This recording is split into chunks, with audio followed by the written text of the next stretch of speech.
Now. So this is a submission video for .hack Infection for Questing for Glory. I'm gonna try and get it in as a race with one Roy Zerga, but you know, we've both gotta make a submission video, so I'm not 100% great at the whole talking while streaming thing yet, as I've only just kind of really started streaming. Haven't been doing it for nearly as long as probably most other people who are submitting videos are. So I hope that doesn't... like, I hope that isn't too much of an issue, considering I've got a whole month to get good, I guess, but I do have a co-commentator with me, just to make sure I'm not, you know, staying quiet for too long, I guess. Hello, I would be a Zag. I know, honestly, not that much about the game itself, but the speedrun I can talk about for as long as we need. Can you Sin actually? here has been playing... How long have you been playing this casually for?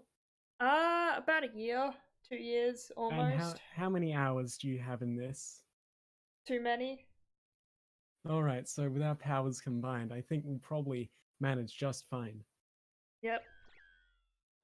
Timing starts on new game, timing ends on final hit of the final boss. We do let the credits run at the end of the game so we can get an in-game time, but it's not 100% necessary, so in the marathon we'd probably just kill it beforehand and it would all be good. So I'll start the run in 3, 2, 1. Like, the first probably 2 minutes or so of the run is just a lot of mashing, so there's a lot of downtime here to just kind of, you know, explain what the game is and introduce the runners and whatnot. So why don't you tell me, what is this game? What kind of game is this? So .hack is a really kind of obscure JRPG series that takes it's basically like, I don't like comparing it to SAO, but it's probably the easiest thing I can compare it to. It's a game within a game series, so you know, virtual MMO, I guess. I think you'd have to say it takes heavy inspiration from Phantasy Star Online. I've not actually played the single player Phantasy Stars. They're actual JRPGs, aren't they? I believe so. I've not seen them in action either, so I can't really like confirm or deny that one. It's in a very MMO style though. It's made very much to feel like it. But .hack's a bit of a weird series because it's it's across a whole bunch of platforms. PS2, PSP, PS3. The latter series of games, GU, just got ported to PS4 as of last year.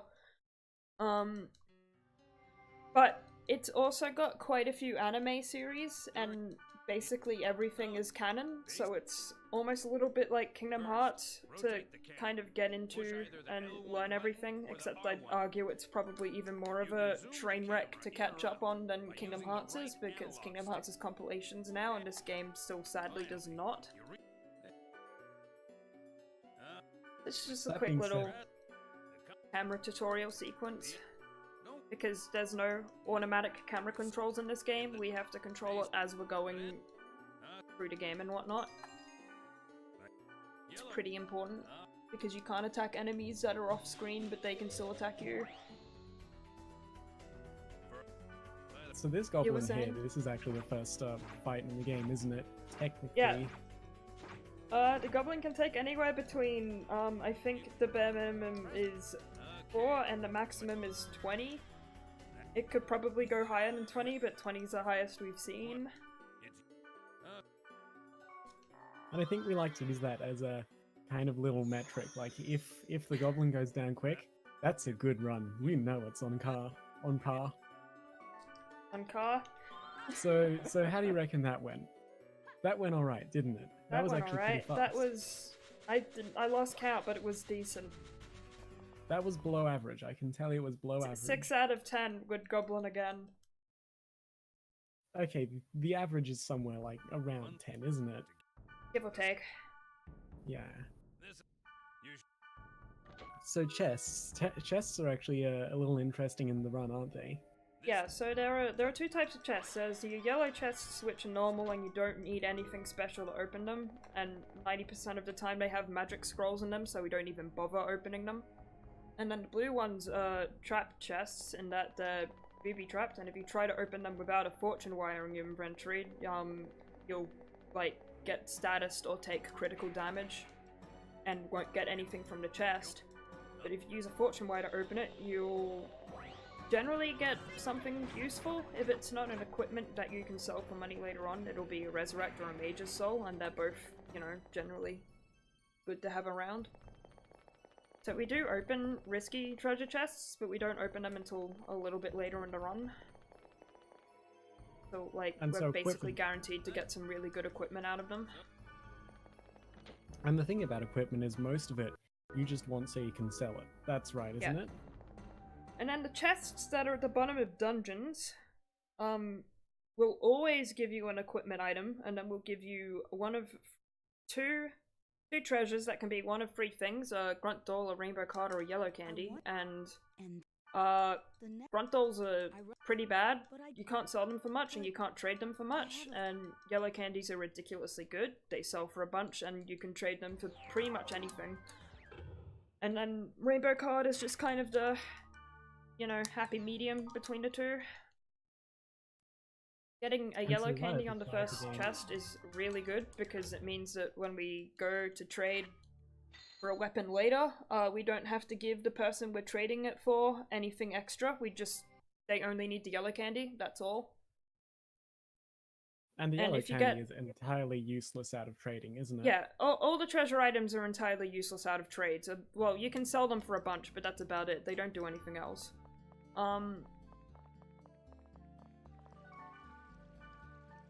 And so there's two items you're looking for in the trading here. You want either a lath blades or one of three kinds of gloves, right? Yeah, so we want lath blades so we can unequip our current ones and sell them, and the lath blades have a useful skill in them that we get quite a bit of mileage out of.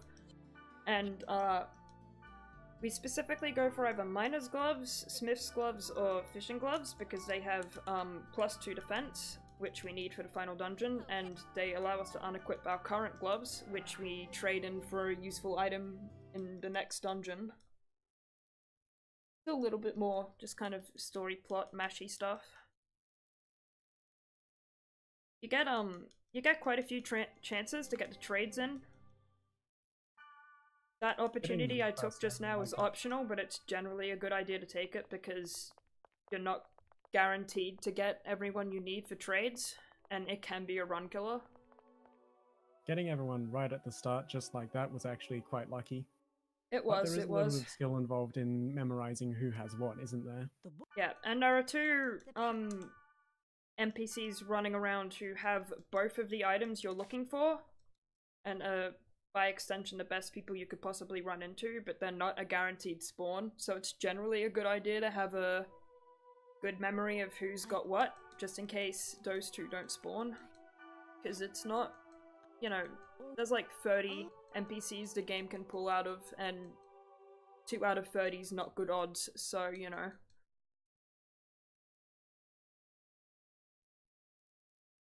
But regardless, there are a few ways you can go about it, whether or whether you don't get them right away, isn't there? Yeah, you have to get them before the first dungeon though. Because that's where we chuck the gloves in for... I mean, okay, theoretically you could, you know, hold out on the left blades, but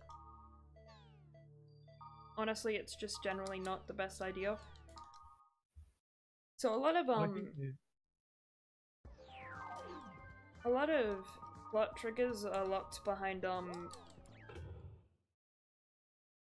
board messages and emails, so we're constantly logging in and out to check those and just kind of, you know, hit flags and make sure we get new cutscenes and new areas and just generally progress the game.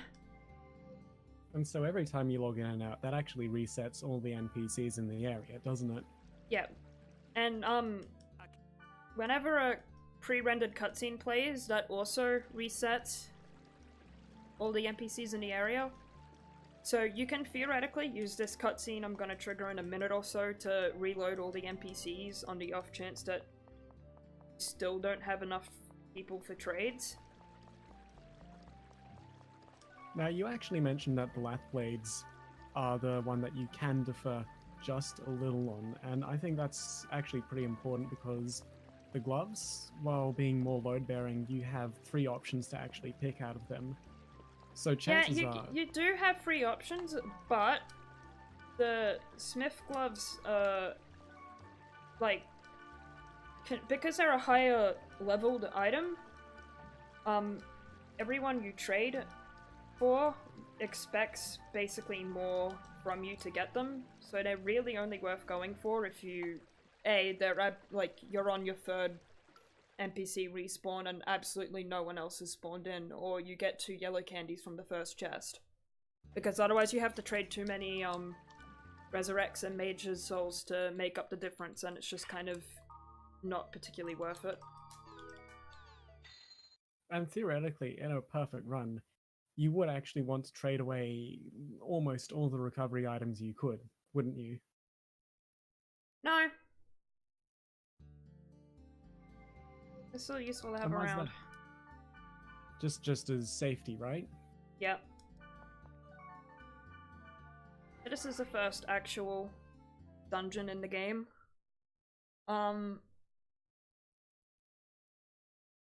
Theoretically, and I actually, what I might do is, just for the sake of,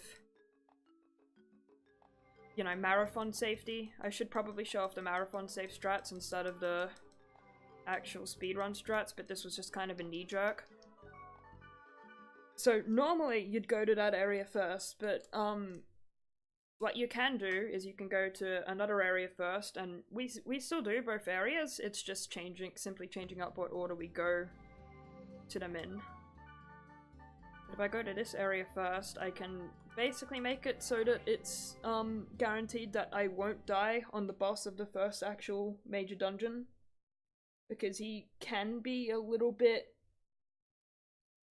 just depending on what attacks he uses, he can just completely end a run and there's not much you can do about it. And in a marathon setting, 10 minutes in, that'd be a bit of a downer. And you know, theoretically you could have a safety save there as well, I guess, but this is just infinitely a better idea.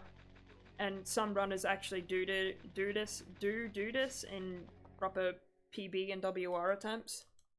It's just mostly preference. It is for the most part slower, but it's so negligible that, you know, it's pretty much preference. So tell me about those buffs. You're going to be using them in every single area, aren't you? Yep. So, what the buffs do is they, oh my god, I have to explain data drain really quickly as well. So, what the buffs do is that they basically make, the respective stat they buff 5 levels better than it actually is. I believe it's 5 levels. I might be slightly wrong on that, but it's substantially better, and they pretty much make the run possible. And now, the other thing we're doing... Yeah, no, you go. I'll explain data drain in a minute. Considering at the end of the run, you generally end up somewhere between 25 and level 27, those 5 levels really actually make quite a difference. The game also expects you to be at level 30 by endgame, and we are level 25, so, you know, they make up the entire difference there. And, I mean, are you good to explain data drain? Yep, I can talk about data drain. I think data drain is pretty much the key mechanic right here, where every enemy you'll notice has a kind of protect break that happens when you hit them enough. Sometimes it takes physical attacks and sometimes it takes magical attacks. It varies from enemy to enemy. But once they have that little protect break go off, you'll notice that you can use a skill called data drain. And everything kind of ties into data drain and .hack. It's, you know, a massive plot thing. It's also a massive gameplay thing, and there's a lot of risk reward to go on here. So when you use it, you turn the enemy into a level 1 enemy. Canonically, what's going on, you're kind of hacking it, you're changing it to be a level 1, you're changing its data. Gameplay wise, what that actually means for you is that you get an item, and we need certain items to make the run actually work in certain places. So you'll see there's a virus core. We actually need 6 virus core A's and 10 virus core B's. And those are random drops, but you can influence the way they drop. Certain enemies drop A cores, only the small ones, kind of medium-sized enemies like this deadly moth here, will always drop B cores if Assuming you get the I don't virus kill them. core drop. Well, that's the thing. It's a risk-reward situation, so you need to actually weigh up, should you be killing them, should you be using data drain? Because the more you use data drain, you have a kind of virus infection rate. That's called erosion. And if your erosion gets higher, bad things can happen to you. And more relevantly, in some cases, the drop rates for cores actually goes down. So, That was a pretty good drop there. Yeah, so data drain infection level is broken up into 4 tiers. You've got, 25%, 50%, 75%, and, 75 to 100%. In the bottom tier, virus cores have a high drop chance. The chance of getting any undesirable effects is decently low, but it can still happen. And chance of getting said undesirable effects affecting your whole party is also very low. And the higher your infection level, the less likely you are to get virus cores, and the more likely you are to get undesirable status effects that can affect the whole party. So infection management is a huge part of the run, because we need a huge amount of virus cores to get to the end of it, and getting bad virus core effect, like bad data drain effects in rooms can be a run killer, because you could just be completely helpless and have to just sit there for, a minute while the enemies just pick you all off. I don't think we actually did properly talk about wild effects, did we? No. So, wild effects can occur randomly after data drain. They can be anywhere between any status effect in the game on just Kite or the whole party.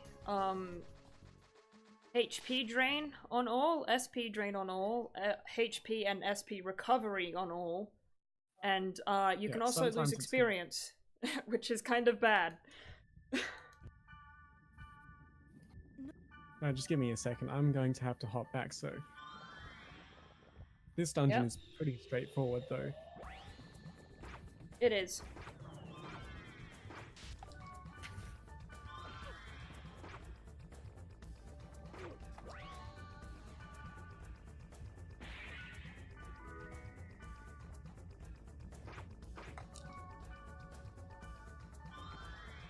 So whenever you kill an enemy, and the experience amount comes up, you lose a random amount of erosion.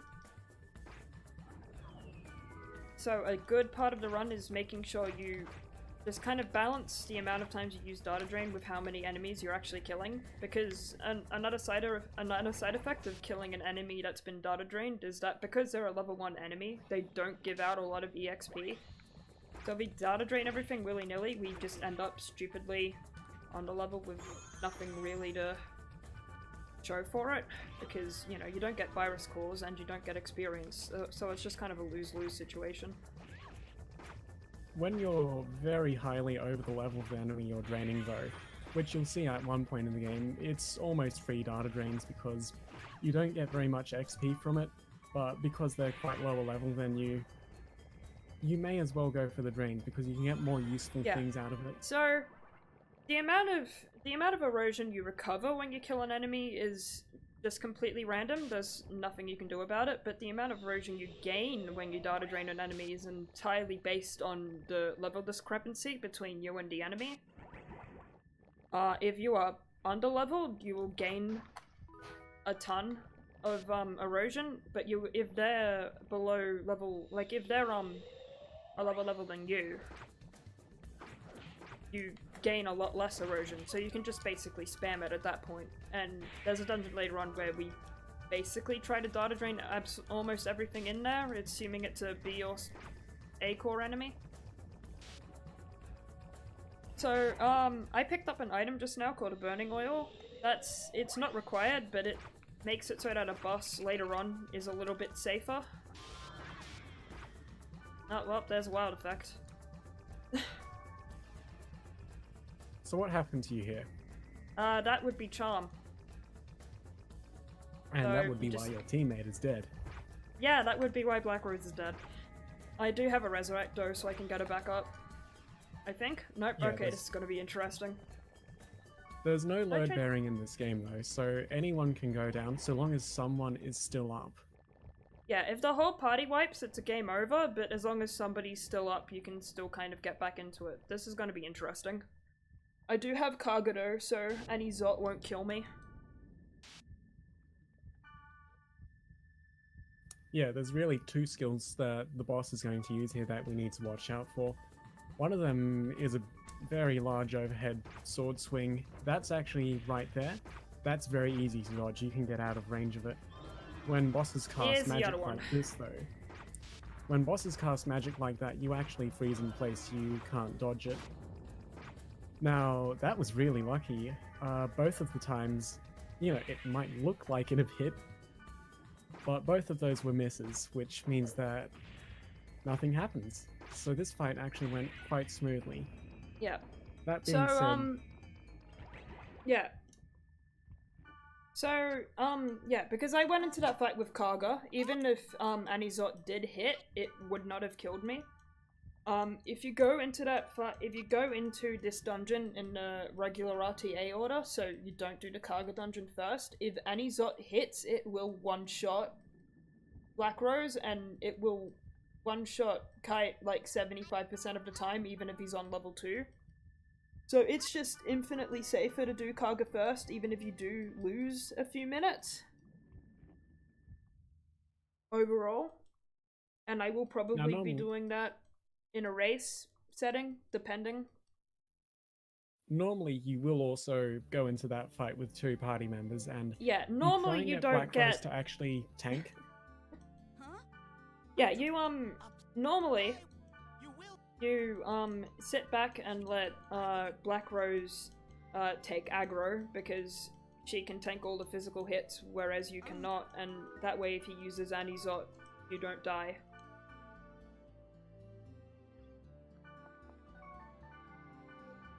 And so now Because- we've got a new party member. Yeah, So we'll now be we have hitting the party Mistral. cap of 3 people.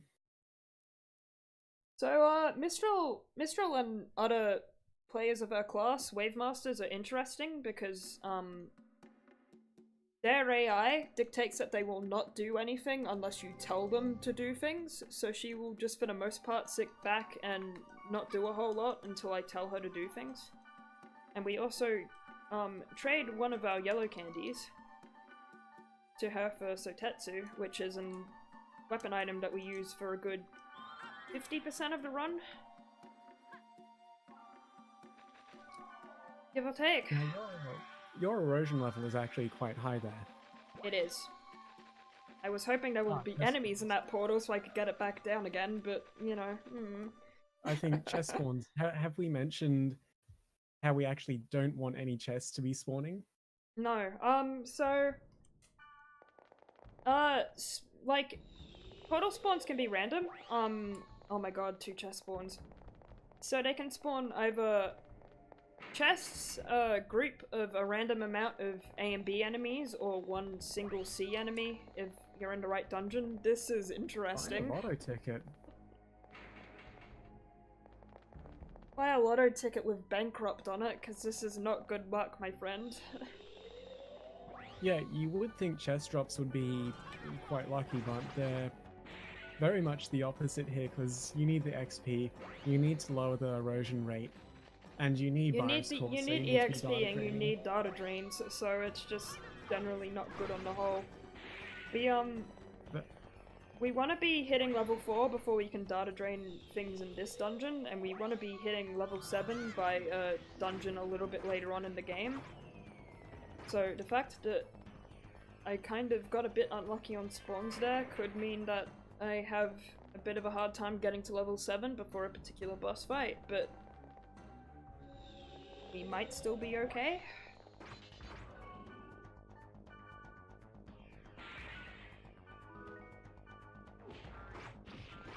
and so how are we doing for virus cores? I believe I've actually kind of lost. I'm really bad at keeping count. I've gotten a few. Yeah, it's not so important to actually keep count just this early in the run, because you get a couple checks as it goes on that you can see quite where you're at, and you can adjust as it goes on. So it's no big loss if you can't count or just lose count. So the equipment you get from that chest is random, but it has a chance of giving you a hunter's hood, which is probably the best drop it can give you because it means we don't need to buy a headgear later on. And then we also equip the wristband there, and assuming you haven't equipped Karga already, you equip Karga, and then you also use a Hermit's Blood, because that way you can just kind of kill this guy in one shot as soon as I have enough SP to use Duke Rom. And he's down.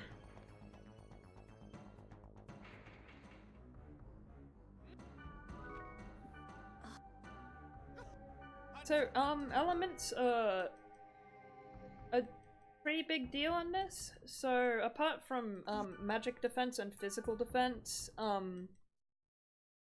every enemy and like player character, including yourself, has a series of elemental stats, and the higher that stat is, the more damage you deal with that element, and the less damage you take from that element.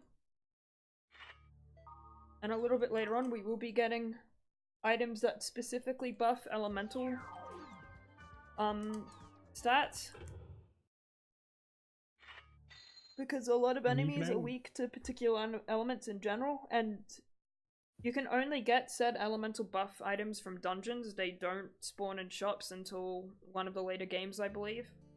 Actually, no, they never spawn in shops. Never mind. And so the only way to actually get critical on magic attacks is to line up the elements so that you have a super effective one, right? Yeah. So there are two forms of critical hits in this game. There are there's a type you get from certain weapons just have a chance of landing a critical hit. And then the other way you can get them is by, as Zed said, lining up the elemental weaknesses. But elemental hits are the true critical hits because they do just ridiculous amounts of damage. So we'll be coming back to this shop a few times throughout the run, because this is just where we get lots of buffs. We also get some fairy orbs. Well, I get a fairy orb. Only one fairy orb. Because it makes a area a little bit later on in the run go a bit more smoothly, because you can easily get lost on it. Yeah, what the fairy orbs do is, if you're inside a dungeon, they'll map out everywhere you need to go, but because all the dungeons are actually predefined, we kind of memorize exactly where to go. The same I should reiterate, if you use a fairy orb on a field, it will show you all the spawn points for the entire field, but if you use them in a dungeon, it will only map out that particular floor. So you've got to use a couple if you want to map out the entire inside of a dungeon. But what we use it for is to actually tell where all the enemy spawners are. Yeah, on a field.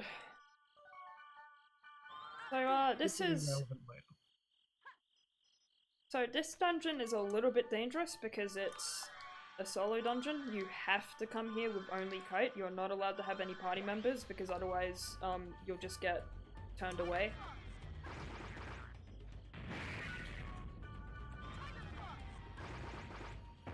So that's the kind of enemy that was a very good encounter with.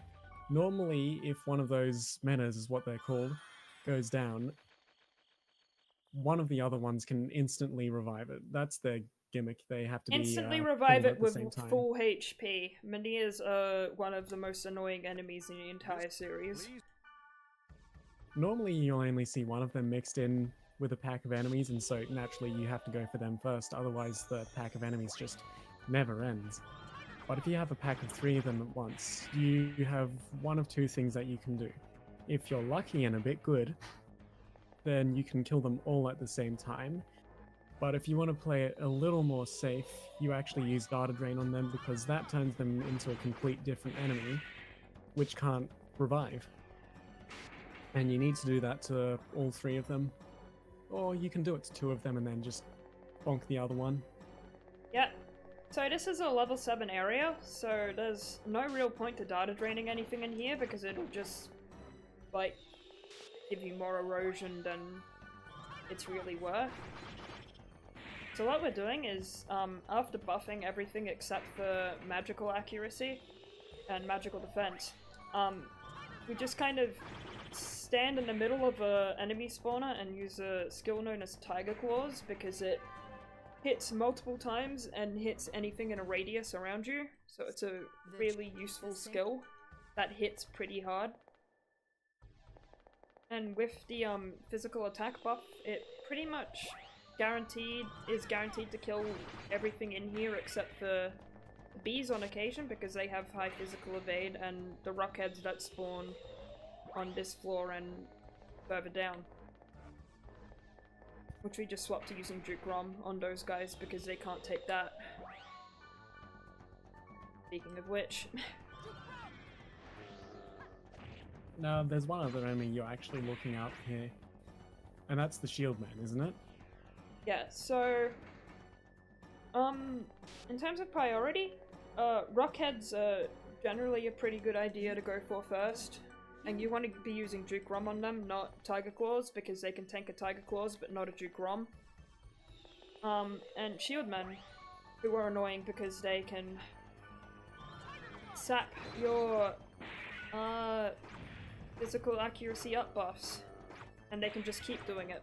So, it's generally a good idea to go for those guys first, but it's kind of preferential, honestly. But I generally tend to have a few issues with the Shield Men, so I like going for them first.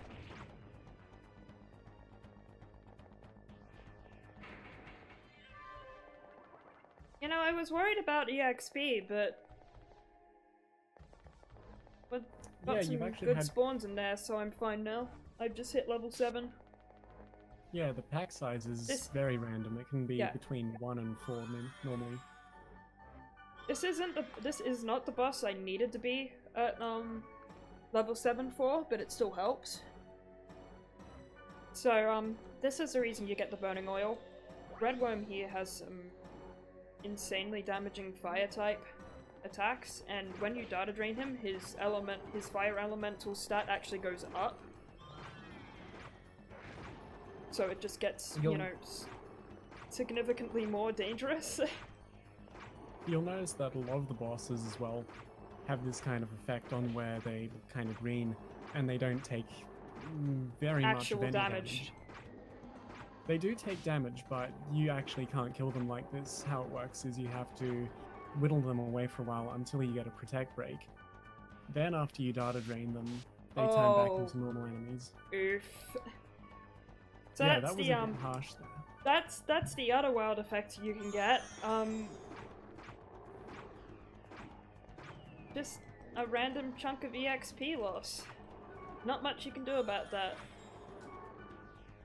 But I was overleveled, so it's not the end of the world. This boss is kind of infamous for having wild effects go off while you're fighting him, because it's a one-on-one fight. If you get, say, paralyzed or fall asleep, then... If you get any status effect except for poison or curse, he basically is just guaranteed a kill, because confusion means you can't use items from the menu, and charm, paralyze, and sleep will just leave you powerless to do anything at all. And so you might notice throughout that dungeon, there really wasn't much data draining going on, was there? No, because everything's a higher level than us, and if you get a wild effect, you're basically going to die. Yeah, if you just keep taking things down, your erosion by the time you get to the boss should be minimal, so that really makes it a lot more safe. And Redworm is one of the few data bugs that we data drain twice, because you can get a C core from him, and we only need 2, and we already got one from Headhunter earlier on. So it's just a quick and easy way to get a certain type of core out of the way. I did not get the C core drop, but what he did drop is a Fire Drake mail, and that is still a useful item to have, because it means I don't need to buy a 2 defense equipment item later. So that's the first spot on the run you can actually check what your cores are looking like. So I've got 4 A's and a B, which is a little bit above average, around average. You want to have at least 3 cores of either type by this point in the run, because otherwise it's looking a little bit sketchy. And you know, you could theoretically have a lot more than that, but you could also theoretically have none, so you know, it's just kind of a matter of being able to make calls at that point. In a marathon run, of course, we just kind of have to roll with it, and there are plenty of good areas to grind out for cores later on if we need to.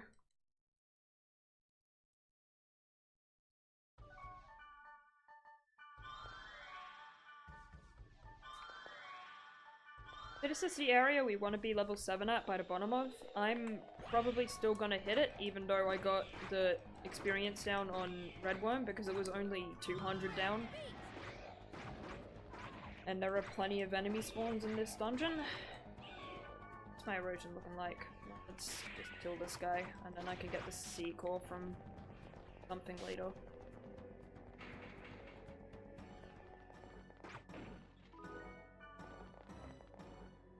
So this skeleton here, it respawns whenever you re-enter and exit the room, and we want to keep hitting it until it drops an item called a Holy Sap, which is the wood-based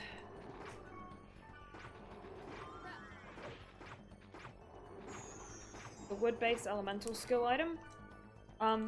There is kind of like a hard limit to the amount of time you'll save if you just keep going for it. Generally, if you're trying more than 6-7 times, you should probably stop, because at that point you're just wasting time. But it just saves a bunch of time on the boss at the end of this dungeon if you have it going into it. Another worry about this boss, I think we mentioned last dungeon, is just the level. But I think at this point, we're actually fairly I'll be safe. fine. Yeah, there's level 7 again. Yeah, the way leveling works in this is, rather than having requirements that go up and up and up, you always need 1000 XP to go to the next level. And depending on how higher you are than the enemies, you get more or less. Mimics suck.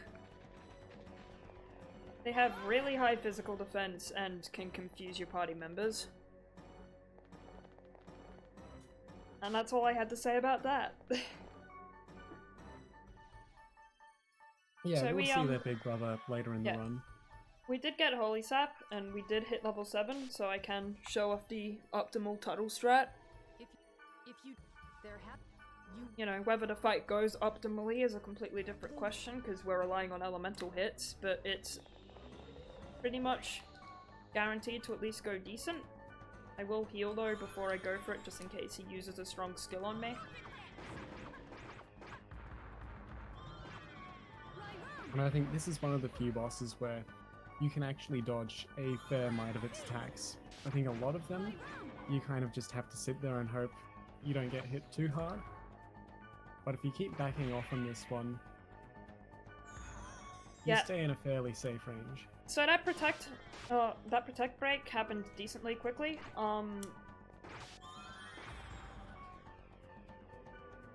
You can theoretically get it straight away on the very first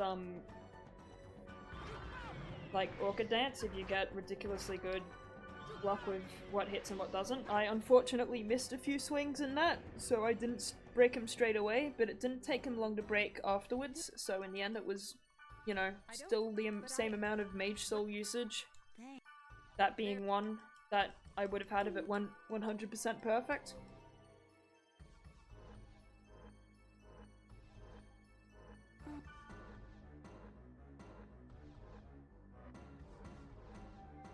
So, coming up is the first really properly dangerous part of the run. In the actual marathon, I'd probably be safety saving right before this, because it can go terribly, horribly wrong in quite a few ways. And when it goes wrong very quickly. Because we are going into a level that is more than 10 levels above us, and, you know, levels are huge in this game. So it's very dangerous. Basically everything for 75% of it will just one-shot us if we let them get too close.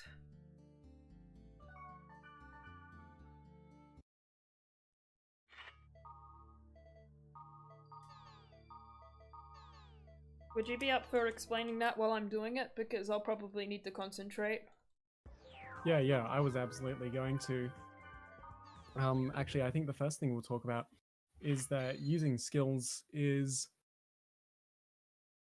in a situation like this, there's a few properties to skills that are more useful than the actual damage they do themselves.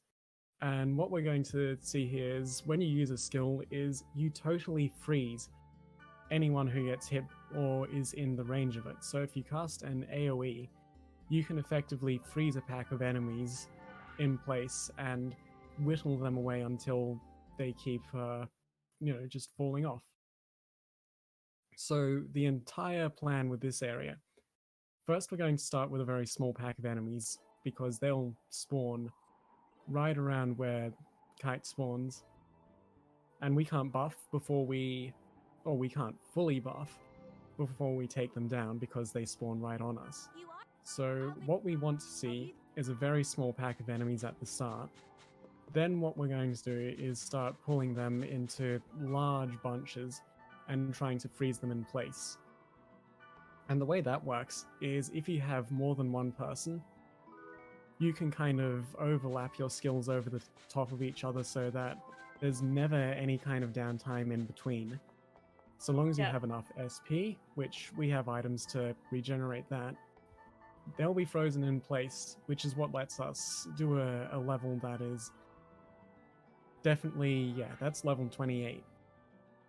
Yeah. What level are we right now? We are level 7. So it's 21 levels higher than us. And I just safety saved, so, which I will be doing in the race as well, race/marathon, depending on what it gets in as.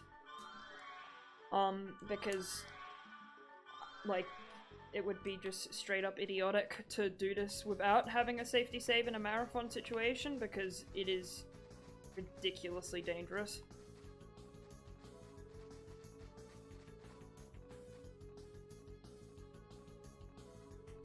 So I'm just gonna wait for this. I'm just gonna wait for this fourth guy to. Yeah, you want to pack them all together.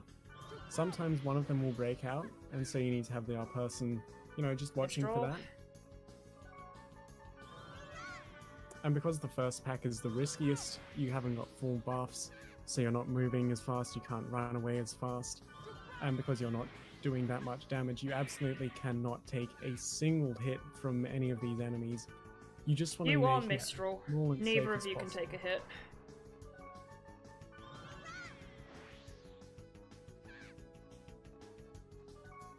And so you'll notice everyone that they take down gives them around 520 XP, which, because a level is always 1000 XP, is half a level flat. So in that pack there, both characters should have gone up twice. It really does add up fast. So now we're actually going to start casting all the buffs that we want, and we're going to use the Fairy Orb. Yeah, so when we go into the area, we immediately pop Hermit Blood and a Wizard Blood, which is the magical attack and magical accuracy buff respectively. But if we try to use a speed charm straight away, the enemies that spawn behind us will catch up to us before we have enough time to start moving again. So you just would absolutely not do that because you're just asking to die, really. And because the enemies at that, like, you're not grouping a huge amount of enemies at that point, you don't need to be moving quickly anyway, so it's not a huge issue. Speaking of grouping... So at this point, we just want to get the largest pack of enemies that we can in one spot. Because we're casting AoEs, we can freeze more than... Well, we can freeze every single one of them and just kind of whittle them down. And because you only have one party member that has magic at this point, you only go in with the one, don't you? Well, you technically have two. At this point, you also have Elk's member address, but he's not... At various points in the game, some party members are just flatly unavailable for areas, because, you know, it's in-universe and MMO, and people have lives. So not everyone is available 100% of the time. I'm just trying to kind of get these guys to get back into it. And so you could actually come in with another player character, but you could what you kind of theoretically... find is that yeah, so there's a couple things you could do. You could theoretically wait a few dungeons and come in with Elk as well as Mistral. Or you could theoretically come in with Pyros or Black Rose as well, but because of how the AI works, they are a physical class and therefore will just run straight in the melee range of enemies and just get completely destroyed. There is a way around that. You could theoretically just keep telling them to use magic over and over and over again, but that's slow and just completely not worth it. Which is why we just come in with Mistral.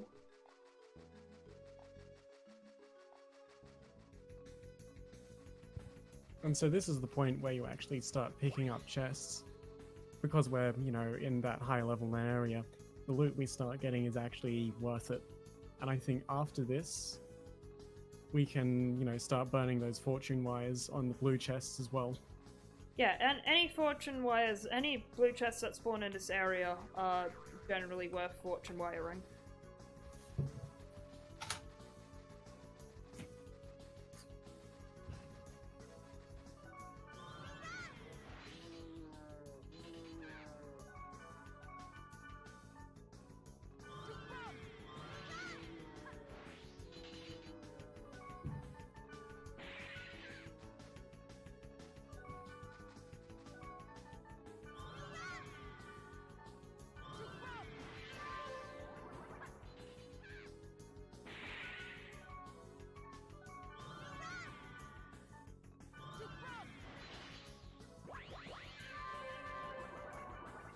So at this point, pardon me. So at this point, we're definitely strong enough to actually start taking hits from some enemies.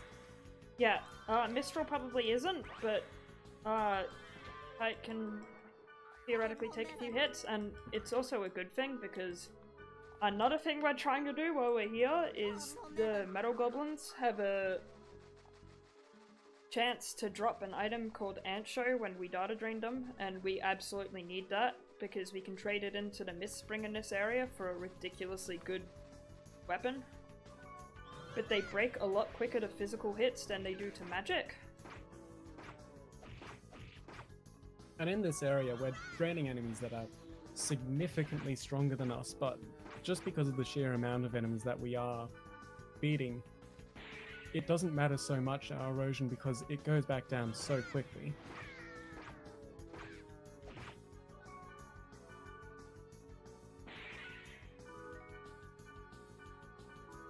There we go. So now we don't need to worry about that for the rest of the area, we can just kill everything and get our erosion level back down to blue. And so this area is actually pretty much done. We want to be interacting with that little spring over there, and we can't do that while there's fights going on.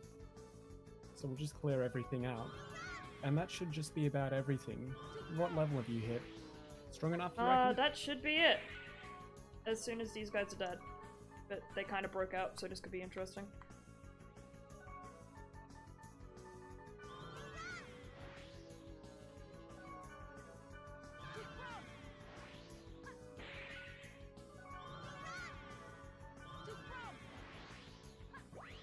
Yep, that's level 20, so we're good. And now at this point, we'll be a lot stronger than the game actually expects of us. So we'll start data draining pretty much anything that we can, with a few exceptions where it's just not useful. But because we get no XP from anything at this point, and because we can still get virus cores from data draining, that's what we're going to be doing. Yep, so we throw Ancho into this Mistspring here, and it becomes Hell's Gate, which is basically the weapon we'll be taking into endgame. We're still gonna get a little bit of use out of Sotetsu and Left Blades, but... Whoops. After a point, the only weapon we will be using is Hell's Gate. I don't think we mentioned, but the skills that you have that you can use are actually entirely determined by what equipment you have on. So sometimes you want the strongest item you can, sometimes that doesn't really matter so much as having the right equipment on. Yes, so this area is a level, I want to say 13 area, and we are currently level 20. So, everything in here is basically data drain fodder, because normally you'd hope you're going into this area with all of your C cores. I still don't have my second one. So I'll be data draining pretty much everything that spawns in here up until a point, and I can get away with it because it will not hit the second tier of erosion level for quite a while.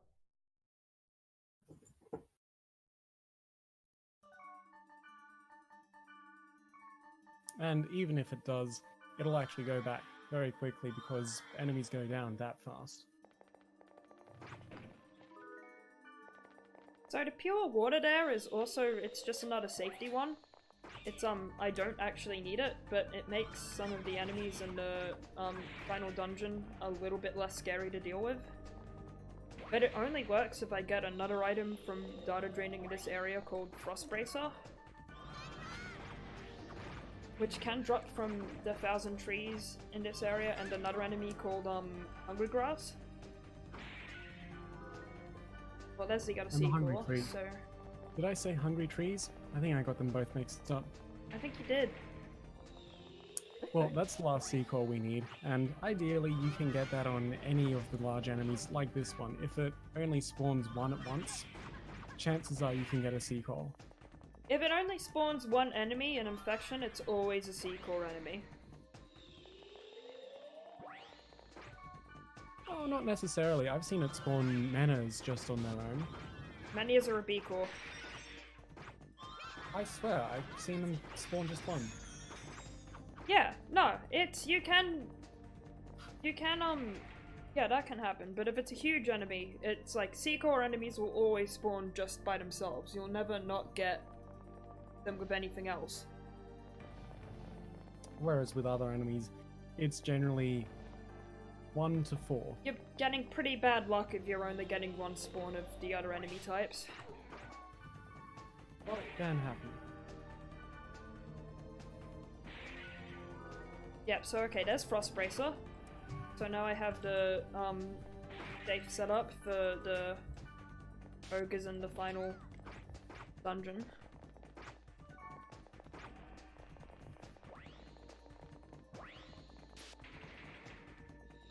I might quickly switch over to Left Blades, just because I've hit level 21 early, and immediately switch back to Sotetsu because Guardian spawned. Yeah, just so you can get the protect killing rates. the Hungry Grass on high rolls now. Yeah, you do need to lower yourself just a little if you want to reliably data drain everything here. Well, if you're level 20, you won't one-shot everything, but because I hit level 21 early, the hungry grass are dying to a high roll, which is a little bit iffy because we want to be data draining them still.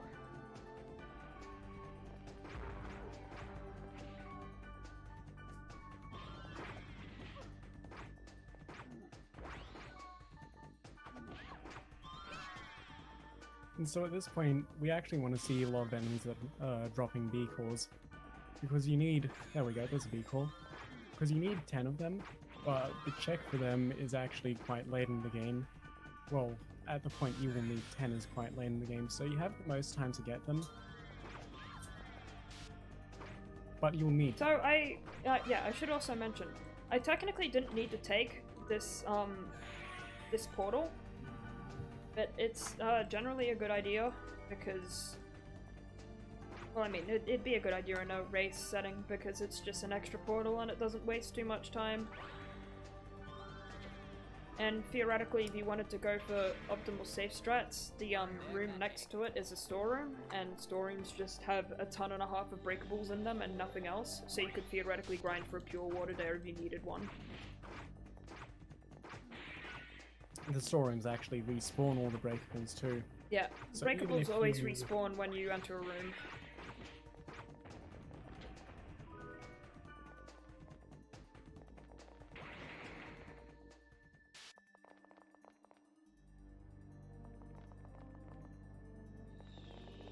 But let's not get lost. I completely forgot to mention it. It's kind of important. So, something I'm doing is whenever, Kite swings with his left arm, if you, tap the analog stick or the D-pad or whatever you're using to move before you tap the attack button again, you will cancel his movement. The swing will still go off, but you'll immediately cancel back into a neutral stance where you can just swing again.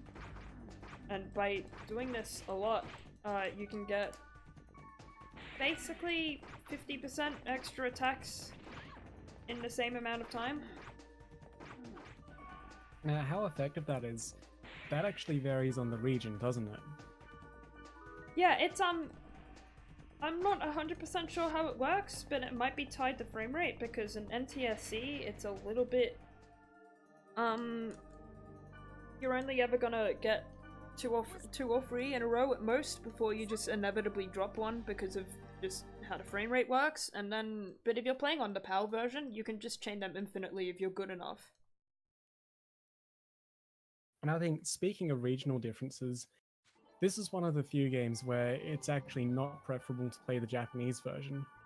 Yeah. I feel like the text would probably be faster, but The text speed is faster, but the other changes being that some weapon stat changes, and the major one being that Kite moves about 50% slower on the whole in Japanese. The Japanese version, and it's just ridiculous. Like, he moves so slow. It was fixed in the Japanese versions of Mutation, Outbreak, and Quarantine, but those versions are still slower because you don't start with cores, whereas in the English versions of the game you do. So you have to go back and grind for older cores. I don't think we've actually talked about the other games in the series either. No. Do you want me to rattle off about that? Yeah? Okay, You're so... good with rattling off about it? Yeah, we can honestly both go on it for a while. I mean, you've probably got a few hundred out, well, a significant amount of time in the whole series. This game is the first in a series of 4. And the idea is that when you finish this game, you can use the memory card, transfer your data, and play the second game, which directly continues from it. And so there is a little bit of an idea of, you know, how to route all 4 games together. I don't know if there is a route for it, but no one's seriously run it yet. No, it would be a really long run. But For reference, someone tried to do the same thing for GU recently on the PS4 version, and it took them over 13 hours. Yeah, GU is the second series, so this is the first series, which is generally called IMOC because the games are I, M, O, and Q. So there's 4 games in it, and they continue into each other. The second series came out a few years after that finished, didn't it? And this series came out from, I believe, 2003 to 2004, and then 2002, 2003 in Japan, and then GU was 2006 to 2008, I believe. So, you know, beginning of PS2 life cycle versus end of PS2 life cycle. And so GU is a lot of the same thing. Well, the game is significantly different, improved in some ways, and the core concept where you can carry over through the whole series with 3 different games this time is carried over as well. Although the PS2 re-released it at a 4th disc. Right on the re-release they did, I think it was last year? Yeah. That was the last A-core, by the way. Yeah, so last year they did a kind of... You'd say a HD remaster, wouldn't you? It was the year of HD remasters. And they added a 4th episode too. And I believe that's on PS4, PC. Is it on the bone? Just PS4 and PC. It is not on the bone.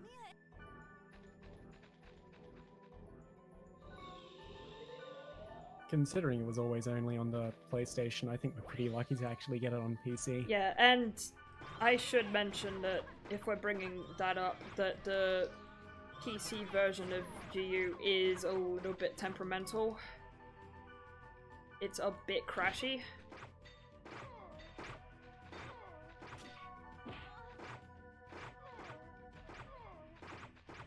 And the best version of it is generally considered to be the PS4 version. But, you know, the PC version's also more accessible, so...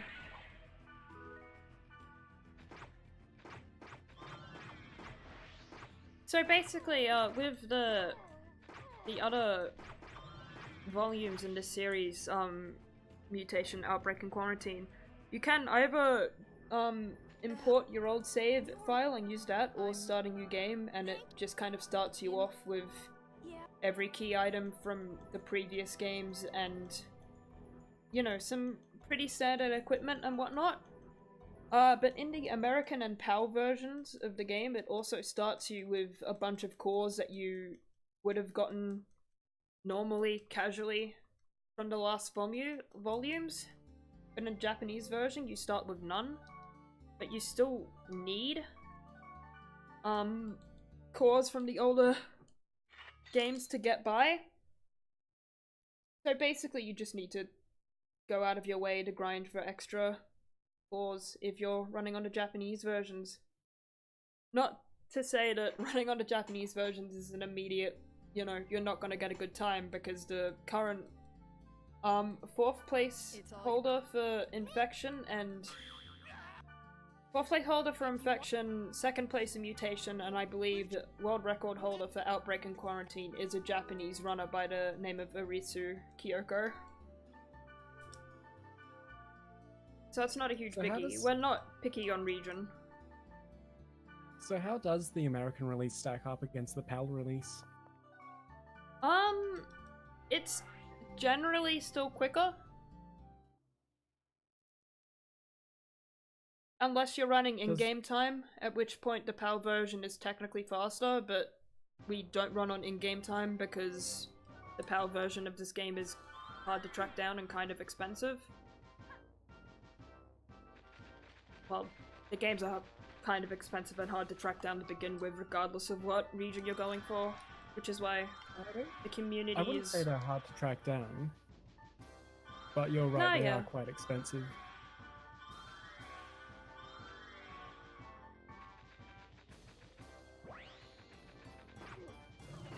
Which is why the community allows you to run on emulator. Because buying the games can be, especially if you're not sure if you want to run them, if you're just like interested in learning to run or whatnot, it's quite the investment. I think the other part is, even if you have a legitimate disc, getting the platform to run it on, like, you can still buy DualShock 4s, you can get that running on emulator. I have burnt through so many PS2 controllers, they're honestly at this point just all falling apart. So I think emulator is going to be a lot more accessible unless they were to do a re-release of this, which, considering they did a re-release of GU not, too long back, it's possible. Yeah, this would require actual effort though, because these games would not look good on modern consoles. They'd pretty much have to remake them from scratch. Yeah, if you told me this They're just a little bit too archaic. If you told me this was a Dreamcast game, I would believe it. I would very much believe it. When I first saw it, I honestly thought that was the case. It didn't look too PS2. So, I should explain this dungeon. There are key items on every floor that we need to get, but we skip the one on the first floor and come back for it later because it's just slightly quicker to do that than it is to backtrack across the floor. Because it's on, the chest is on the opposite side to the stairs, and we can just sprite ocarina and come back down, and it's just infinitely. And it means that you can get the God statue at the end of this dungeon with no worries either. And I'm going for another holy sap, which is why I'm breaking shit. Whoops, I said shit. Sprite ocarina actually just, hey, you didn't hear Hey, we anything. got this far without swearing. I promise to be good during the actual marathon, I promise. I'll probably be too busy concentrating to say anything anyway. The Sprite Ocarina actually teleports you straight out of the dungeon, doesn't it? Yeah. And your party members... Your party members will always have one. Even if their inventory says they don't have any, they will always have at least one. And so that means you actually have how to we get away with trade for it, having none. Also, can you get them to use it for you? Yeah. Like, you can buy them yourself, but we never actually need them because all the solo dungeons auto-end on their own.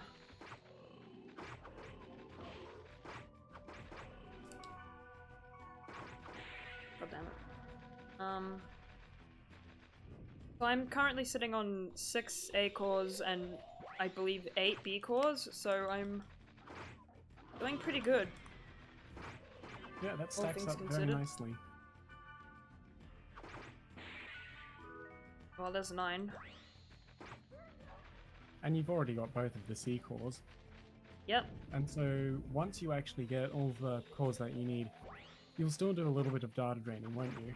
Yeah, so even once you get all the cores, data draining is still generally a good idea because A, some enemies are just really, really annoying to deal with.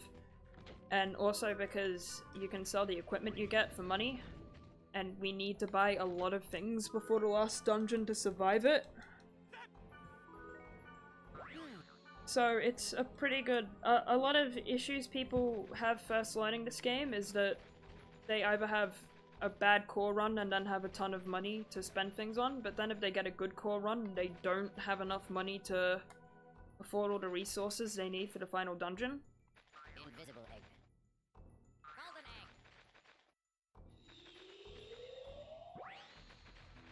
Just actually, let me make sure. Yep, we are absolutely good.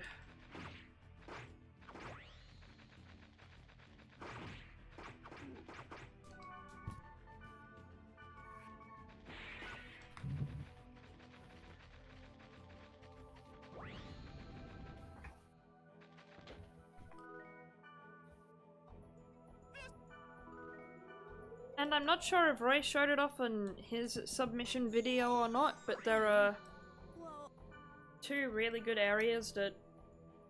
Well, okay, so one of the areas is the one I use for A cores, which is Plenty of Smiling Hypha, which is the one I was in with Elk just the last dungeon is very good for A cores because pretty much anything in there is an A core monster. And then for B cores, is it Bursting Past over Aquafield? Which is just the first words on the list, you just mash it out. It's really good. That's really good for B cores, but only on the second server in the game, not the first one. So that is we do have core backups if it comes down to it. And they are pretty solid backups, all things considered. I've had multiple PBs with core grinding in it.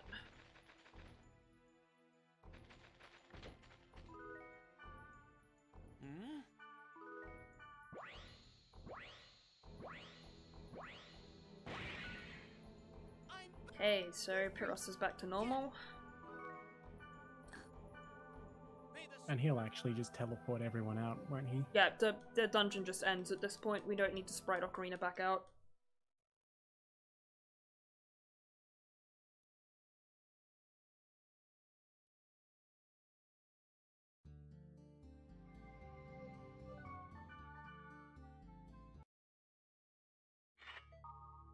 Now we check more emails.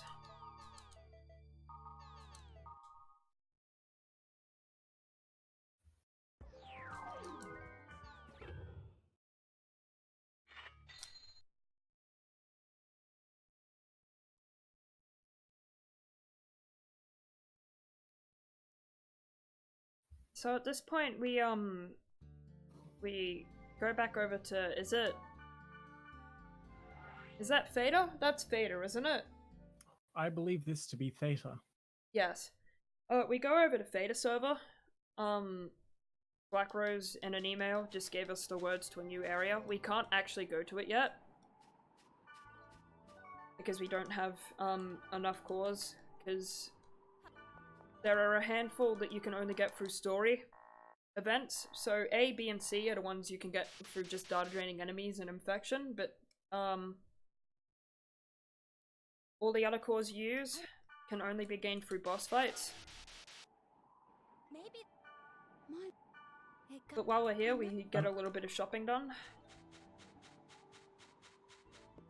So this is I can get a fights. Yeah, data bugs. Yeah, it's actually plot bosses.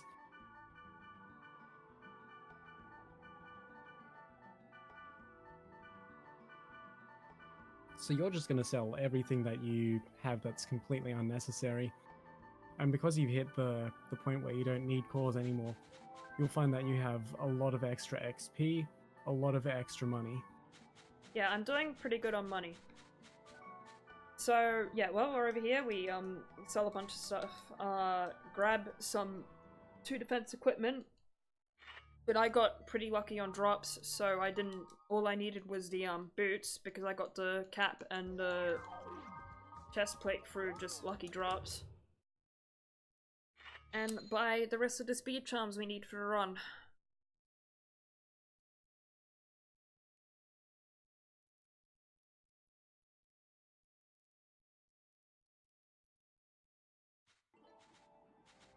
So this is just a really stupidly long section of mashing cutscene.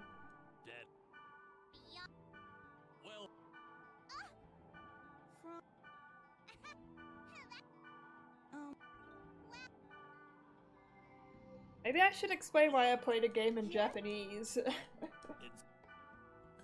Yes, tell us. Tell us the story about Dot Hack. I mean, this game is dual language.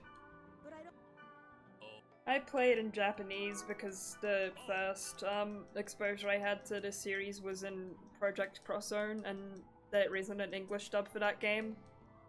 So hearing everyone speak English just threw me off a little bit. But, I mean, the main reason I played in Japanese is because I honestly think that listening to Orca's, like, what's the word, tutorial every single time I did a run in English would just kind of drive me up a wall eventually, so... Not to say the dub in this game is bad, it's just a preference. It is a pretty solid dub on the whole. Not as good as GU's though.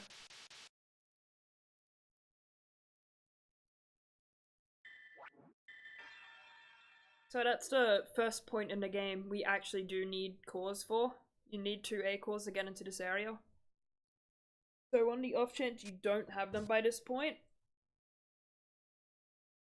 you should probably reset or, you know, grind them, I guess. Okay, I think if you don't have 2 A cores, Something's gone over horribly an hour wrong. into the game, yeah, something's gone really lucky and really unlucky. So if you get the Razor Axe from the Guardians in one of the dungeons we were in earlier, you can trade it to Pyros there for a yellow candy, which just, you know, makes the money route a little bit better and gives him a better weapon to work with. All the characters actually hold different items at different values, so because Pyros uses axes, you can get better trades if you give him axes, and vice versa. If you ask for gear that he actually likes, then you're going to have to pay a bit more for that.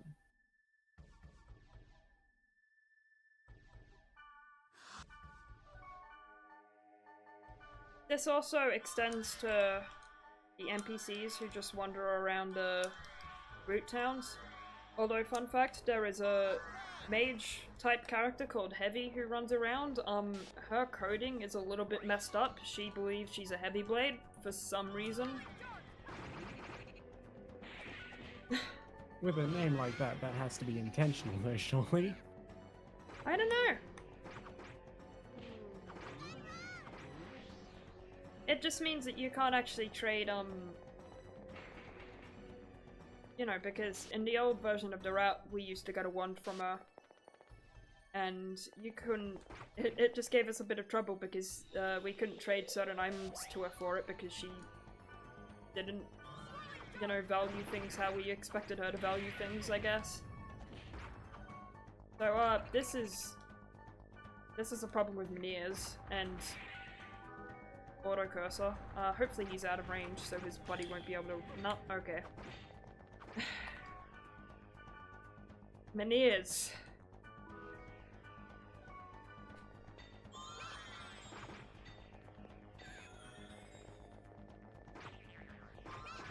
No one likes dealing with these guys. Oh, it feels amazing when you get them all at once.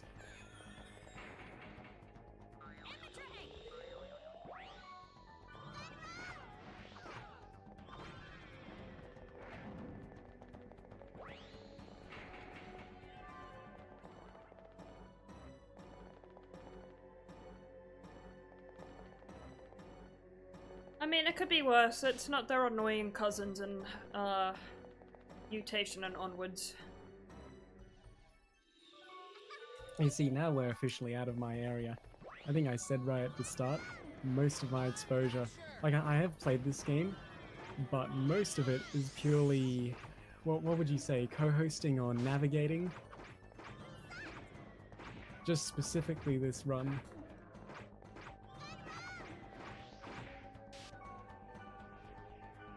Yeah, casually, Meneers, even casually, Meneers are just really obnoxious to deal with.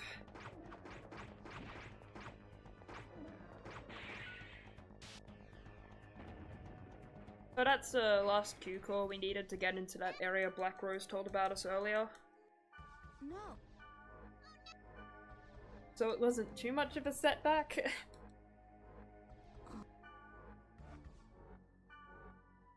In the whole scheme of things.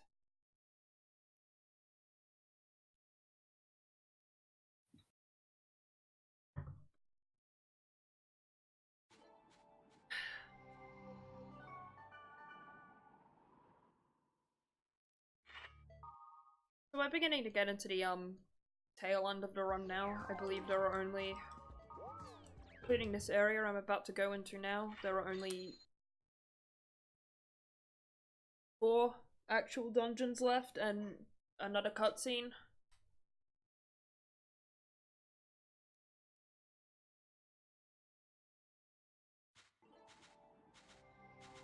And actually, the second last area, a lot of people are going to agree is a bit more scarier than the actual final one itself. Honestly, I think it's just me. I have a really bad time with the armor shoguns in that area. It is quite short though. It is quite short. Not to undersell the final area itself or anything, they are both quite nasty.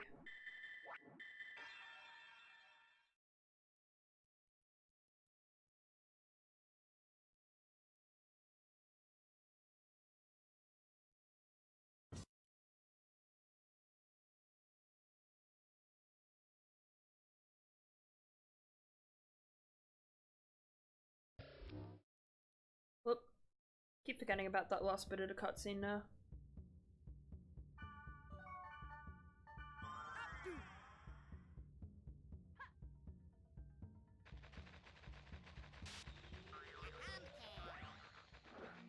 So, even though I finished with all my core grinding relatively early, there are still a bunch of chances to catch up on them. Everything in this dungeon in particular drops A cores, so if you're still behind on those, you can still get them in this area, and there are monsters in one of the dungeons after this who drop B cores, and that's the absolute— well, no, it's not the absolute last chance to get them, but, you know, if you're still getting them after that, you're asking for trouble, because it's the last two areas of the game at that point. Yep, So what are you looking for? Oh, there you go, you got it first time. Cooked bile. So, we use Swirling Dark a lot, and we're gonna keep using it. And Swirling Dark is a dark type attack, which, you know, I guess it's in the name, it's kind of obvious. And Cooked Bile is the dark elemental buff item. You got out of range there. So we use that in the final dungeon just to make Swirling Dark hit a little bit harder.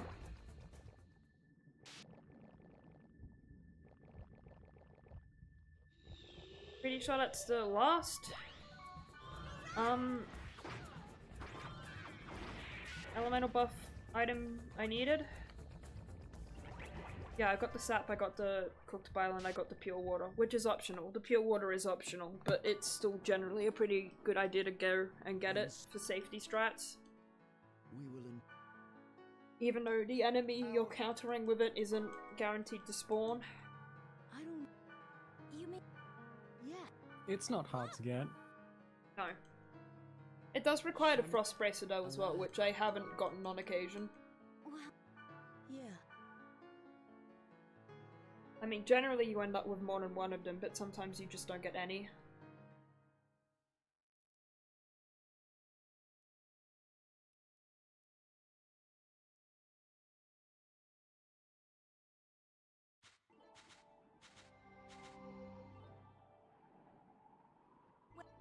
Okay.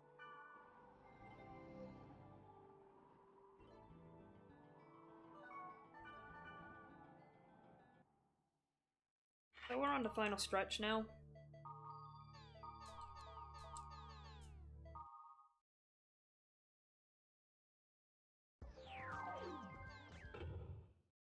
Just a few more cutscenes and 3 more dungeons before the final dungeon. And one of said dungeons is pretty pathetic, so it's almost not worth mentioning. But the other 2 can be quite dangerous, so I'll be sure to go into any issues that arise with them when I get that far.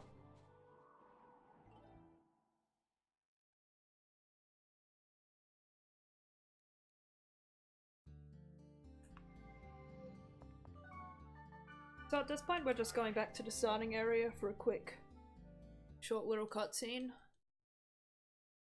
And the person is— Oh, I was just going to say how the shop in the starting hub is actually a lot closer than the second hub. It's a lot more preferable to get items from there if you need them. Yeah. That's Rumor. The second shop isn't terrible if you log out immediately, if for whatever reason you have to log out immediately after getting stuff from it, but I think if you have to go to the shop and then go to an area, it's generally better to go to Macanu's than Dunloriag's, because it's just a ton and a half of a walk. And we have it routed so that we do all the item shopping in route in Macanu.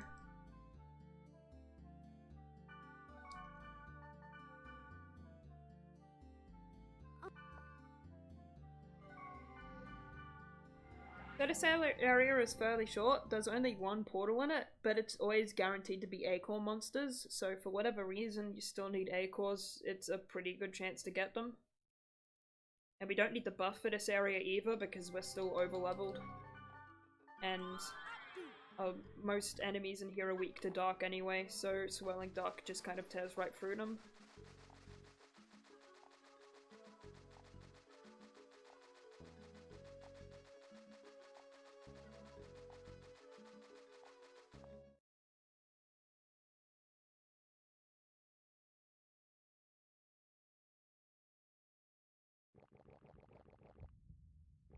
Golden egg. Bloody egg.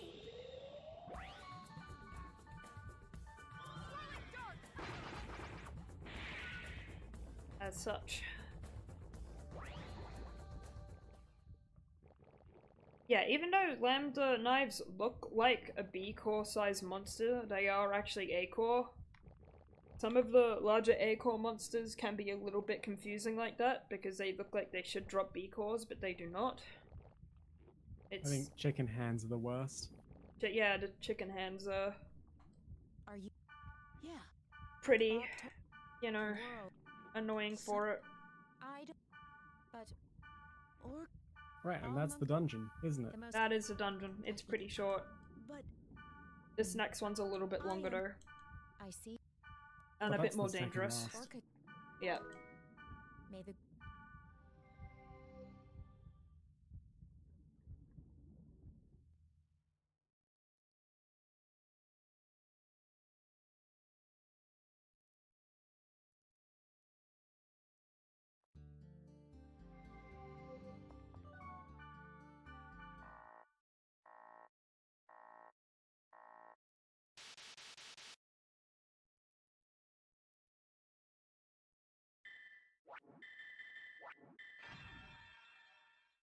So this is the first dungeon where you need quite a few B cores to get into it.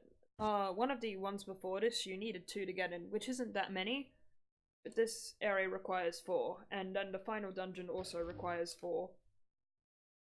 But this area and the one directly after it are also really good for getting B cores in. So on the off chance you still don't have all 10 by this point, you've still got a few more chances to get them without having to resort to a grinding area.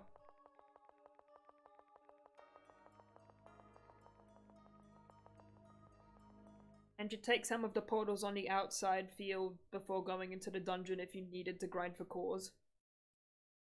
But because I don't, we can go straight in.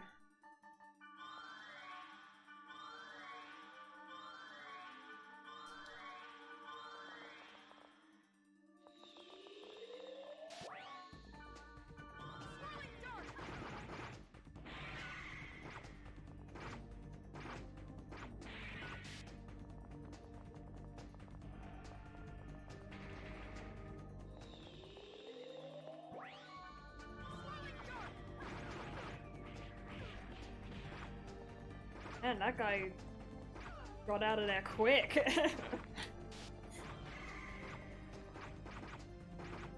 Just like, nope, not dealing with this today, I'm out.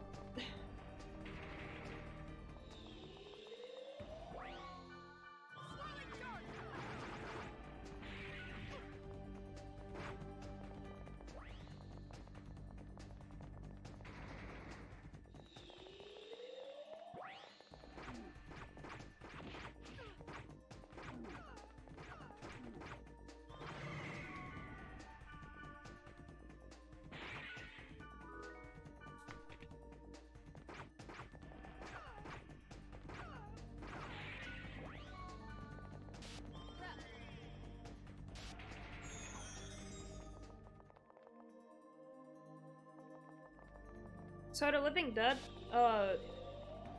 enemies that not only drop B cores, but it's generally a good idea to data drain them even if you're not going for cores, because they can inflict paralysis and are generally pretty beefy. So a lot of the time it can be faster to just data drain them than whittle the rest of their HP away.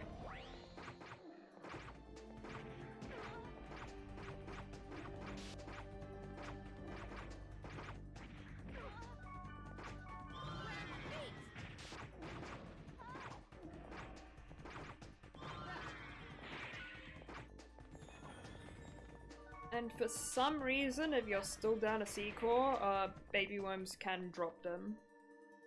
But it's pretty unlikely you'd still be only sitting on one C core at this point because there are so many chances to get them earlier.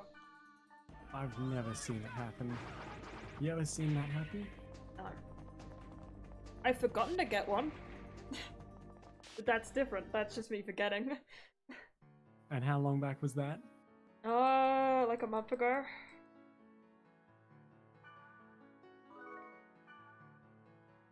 It's no.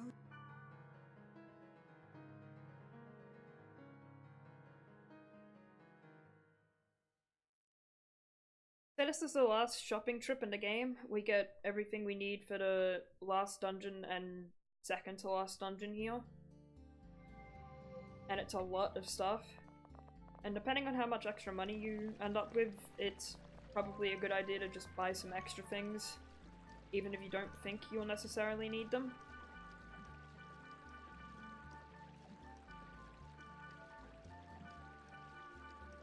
But I'm doing pretty well on money, so I'm doing really well on money.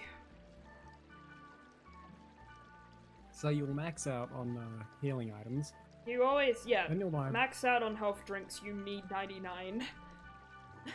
Then you'll buy a bunch of buffs, and that's a very specific amount, isn't it? Well, it's...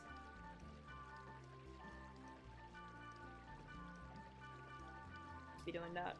It's... I don't need that many beast bloods.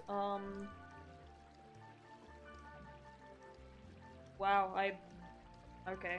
I'm sitting on a lot of those. That's a lot of money. Yeah, that we're pretty set for life. That's a This is lot a of resurrects. really good amount of money to end on. So I was able to buy a lot of extra supplies there. Loads of money.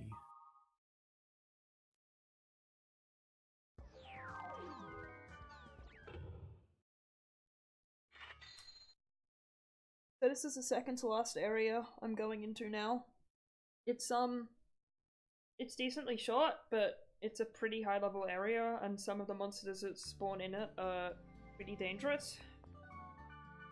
This is the point where the level's actually caught up. Yeah, the game expects us to be at the level we are currently at for this, and then we will actually still be under-leveled for the final dungeon.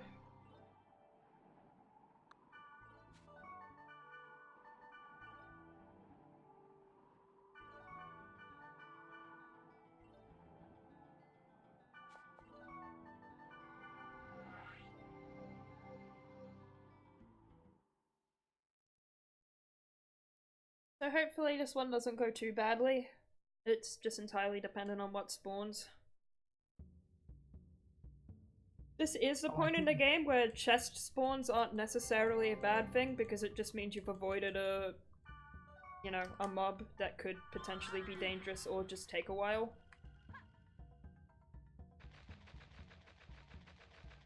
And because at this point you should be done with shopping anyway, and you should be done with cores. Like, on the off chance you're not done with cores, you can still technically get the last bees you need here, but it's pretty dangerous because the enemies in here are really nasty.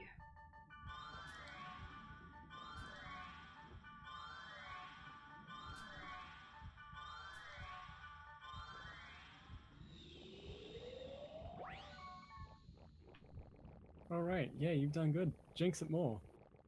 Bloody egg! Yeah, there's only a very few amount of packs we're actually going to pull here. But they're all kind of dangerous. They have the chance to spawn something dangerous. They have the chance to spawn a chest. Speaking of dangerous, oh my god. So what you want to look out for here are these big guys, the armor shoguns. They just take a lot of beating, and they do a lot of beating. Is a lot of damage. And if they spawn in packs, it's particularly hard to just manage. which one you take down.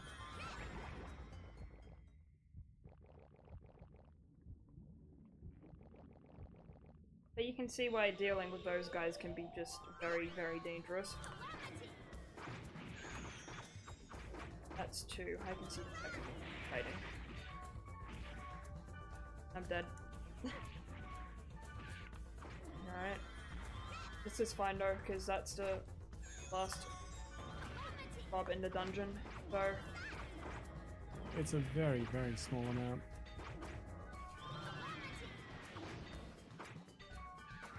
Come on, you guys.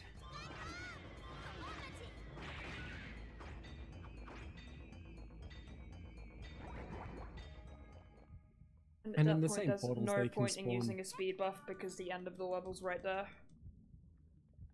Those portals can also spawn. What, the giant caterpillar, was it? Yeah, the baby worm can also spawn there as well, but he's not That's a particularly baby? common.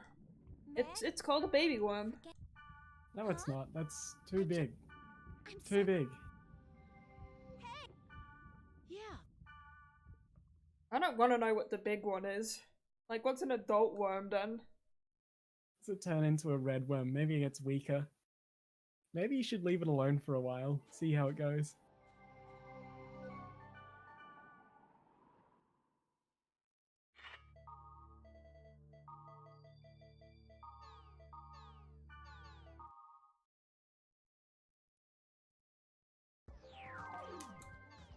So we're heading into endgame now. We've just got to go back into the login screen and go back out to refresh our emails because Helba will have sent us one with the details we were looking for because the admins deleted them to stop us from getting there. Helva always really reminded me of Digimon. Just something about the way he's drawn just feels... She? That's the word I thought. That's not the word I said. Sure. The word I was thinking was Digimon. It. So you're. The entire series is very Digimon. Don't even. It is all Bamco. But when did they actually merge? Was this when they were Bandai? No, this was Or just what? Bandai. They were merged by GU, but Dot Hack 1 was just Bandai. So this is the second safety save. Probably. Like, I can't think of any places off the top of my head you'd want any other safety saves. Maybe before Meg's dungeon, but like dying in there is likely, wiping in there isn't. I accidentally added Mistral instead of Pyros, my bad. Aren't we go? So yeah, this dungeon is rough, but it's also the final one, so not long to go now. Something about this is he actually replaces all of the music with his own theme. Only the field music, but it's great. Only the field. I think it improves it by at least 100 times. And If I he think changed because the you bring him boss into the music last as well, area, that would be fantastic, but alas. maybe in the sequel.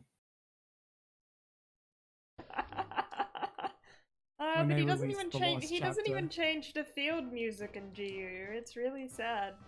No, when they do the remaster Oh my and they god. release like Dot Hack, The Lost Chapter, where you play as nothing but Pyros. Assuming we can get Bamco to make a remaster. Hey, they did GU. They could do it. They could pull it off. GU didn't require effort. I mean, come on, this is a Dreamcast game, right? This will require effort. This will absolutely require effort because they would not be no. able to release this game as is. They would have to update it. Hear me out though. They've got PS2 games on the PS4, right? In fact, they have PS2 games on PS Now, if I remember right. They could do that. They could put it right there, right now.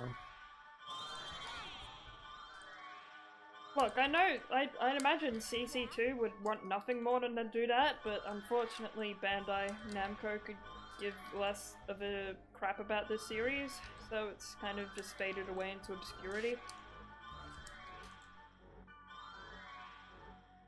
So this is the point where everyone gets really buff. Yeah, And that's you actually everything. have one more buff than normal, don't you? Yeah, What have you put on there? I can't pick it out. There's I too many went little past icons. I went past a symbol on the map Oh, and you got a lucky and buff. got damn it, and got Rig Same, which is HP regen. Very nice. So out of all the random buffs I could have gotten, that's a pretty good random buff to get. Right, so who do we want to watch out for here? The Moo Guardians are pretty annoying. I shouldn't have said anything there. I think, Please funnily don't die, enough, guys. though, you can get Menhirs spawning in here, but I think that's one of the better spawns because they're so depends squishy. on Menhirs can be an okay thing or a really bad thing depending on the kind of Menhir mob you get. You If it's a are pack actually of gonna look if for a it's, data if it's a drain. pack of 3, it can be really bad. You are actually looking for a data drain on a Menhir, though, aren't you? Yes.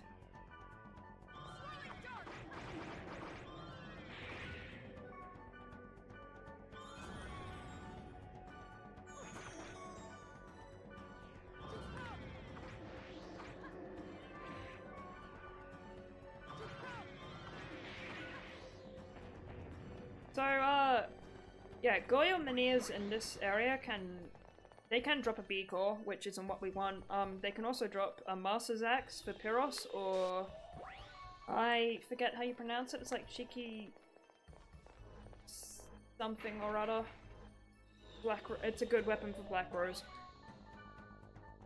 That was actually a good chest spawn too, wasn't it? Yep. Okay, so we can protect break this one. See if we get anything good. And we did. So that's the Master's Axe for Pyros.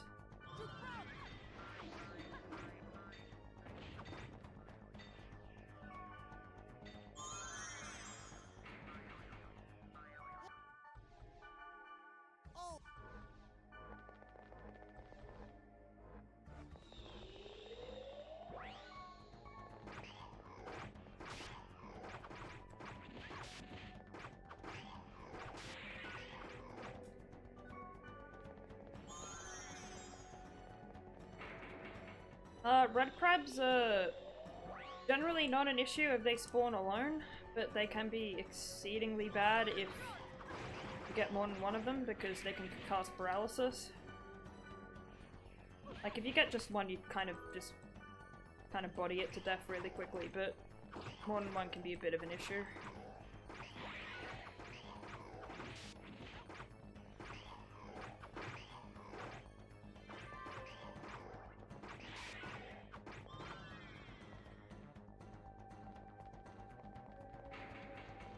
Alright, is that So, is that there level anything 26? valuable- Hmm?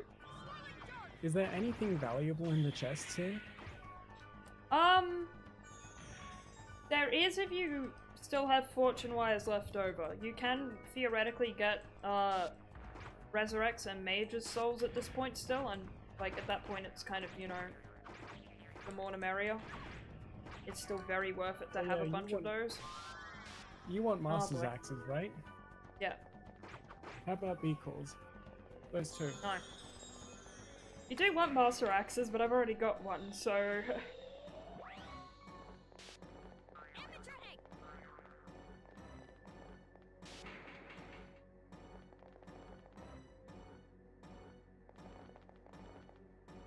okay, so B4 is where, speaking of which, ogres can start spawning, and this is what you want Frostbracer and Pure Water for. Because Rurom just completely melts them, but they have ridiculously high physical defense and ridiculously high physical attack, so not having them is kind of a bit dicey. But they're not a guaranteed spawn.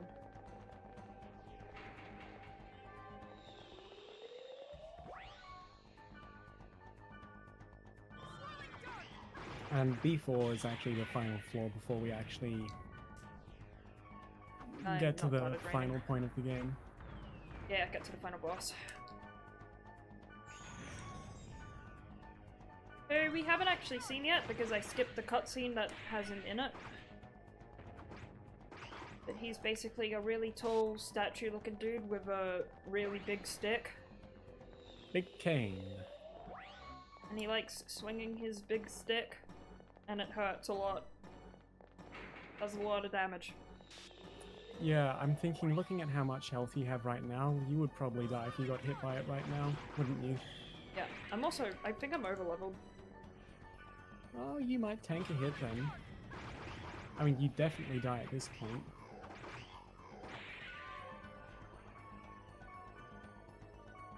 That are out of I health want to drinks say now. he does about 80% of your health.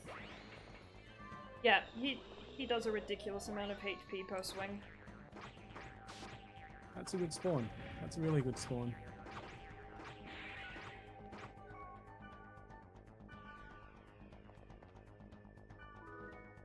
Oh. You wanted that axe. Yeah, so I should mention, enemies have a bunch of drops. Like, it's entirely based on which enemy you're fighting. But the sword for Black Rose is actually a rare drop, so it's not very likely that you'll get it. But if you do get it, it's just generally incredibly helpful.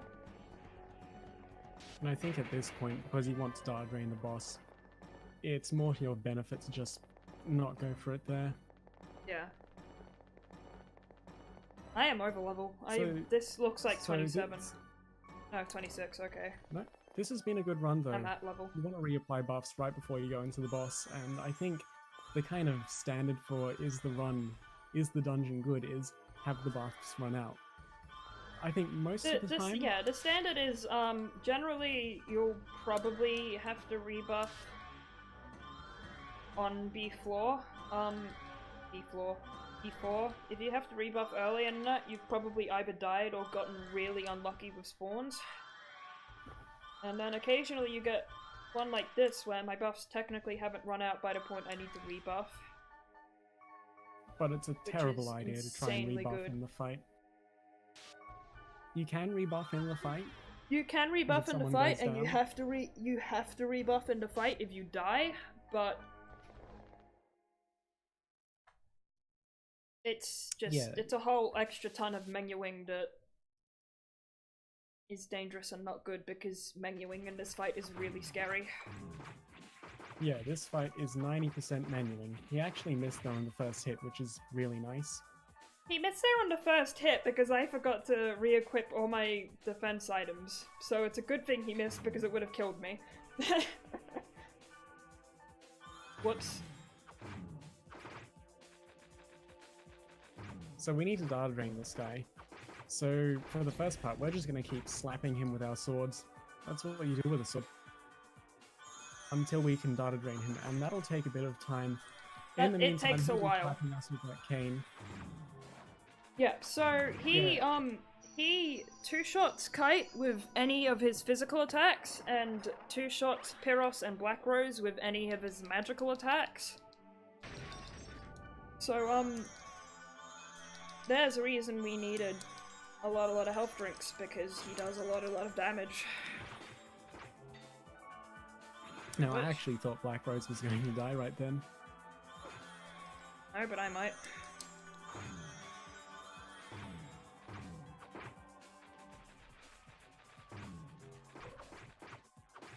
So he only has 3 attacks. He has this AoE, and you can dodge that if you run back, but you want to be just doing as much Yeah, damage it as does, you can.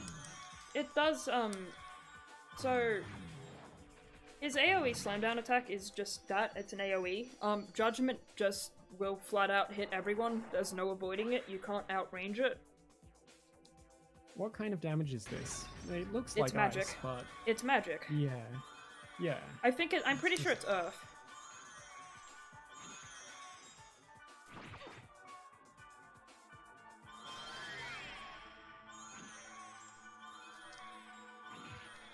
Okay, I thought he was going to hit you, and I thought the menuing didn't quite happen fast enough, but it was all fine. That was all good.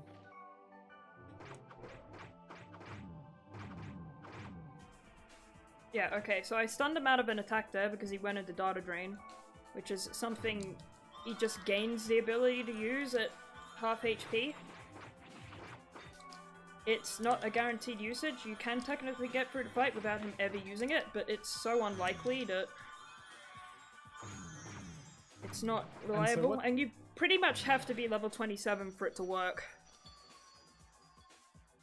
And so Data Drain just applies how many It debuffs? applies all of the status effects and speed down.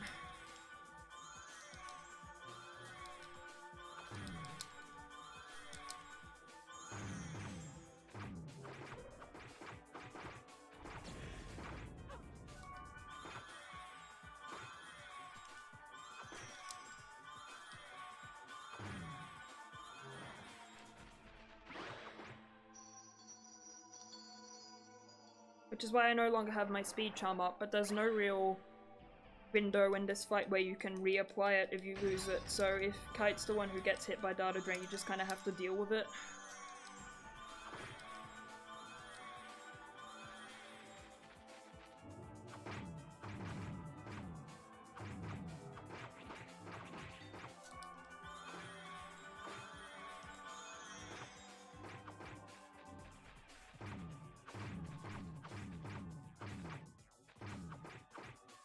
That's 2 Data Drains, that's a bit unlucky.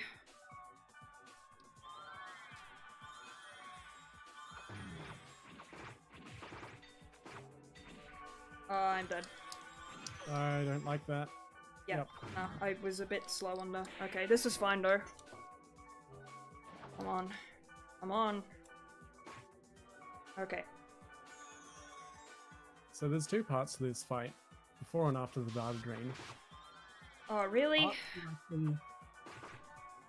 After you get the Data Drain on him, you're going to use the same strategy that you used in the leveling area, where you just keep using skills and skills and skills, and hopefully you can lock him in place and he can't do anything. And that uses a lot of SP, but considering it's the end of the game, you really have to burn everything you've got. So if all goes well, you'll see here that pretty much nothing happens. There'll be a bunch of menuing, telling everyone to use skills, and restocking on SP. But if everything goes right, then you should slowly see the health bar go down, and when that hits 0, that's time.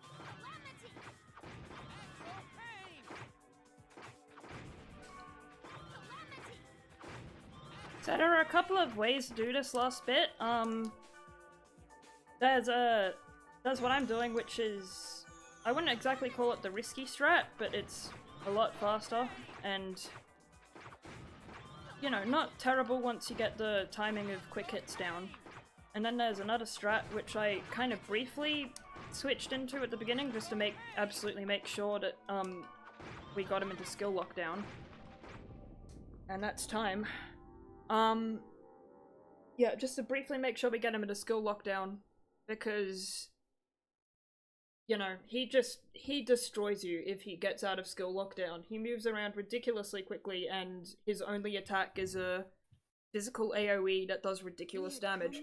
The safer strat is to just pepper him with magic, but unless you've still got the pure water up from the ogres, it's generally just not worth it to go for it because it's incredibly slow at that point.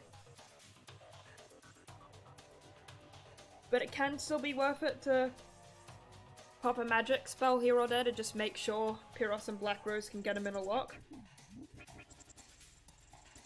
And yeah, that's it. That's the run. In an actual run, you'd let the credits play out and get your in-game time, but you know, in a marathon we probably... I mentioned this at the beginning, but in a marathon we probably wouldn't be doing that because they're kind of long. I would recommend you play it out. Do you want to hear some news? Well, that's a PB. That's a PB. You've actually moved up a spot. Whoop. That's pretty good. Yeah, that went good. That was a solid run. That's a pretty good run to have as a submission. So, I'll end it here. I'll, you know, I'll cut this out of the submission video, but as for the actual... Actually, you know what, I won't do it, because it's... At this point, it's just the credits, and if they are still watching at this point, there's really nothing to see at this point, and because it's a PB, I'll be uploading it to YouTube anyway, and it's just kind of less cool. editing on my end.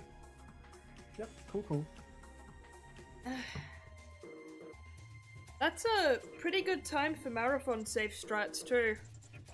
Yeah, no, that went really good. Alright, so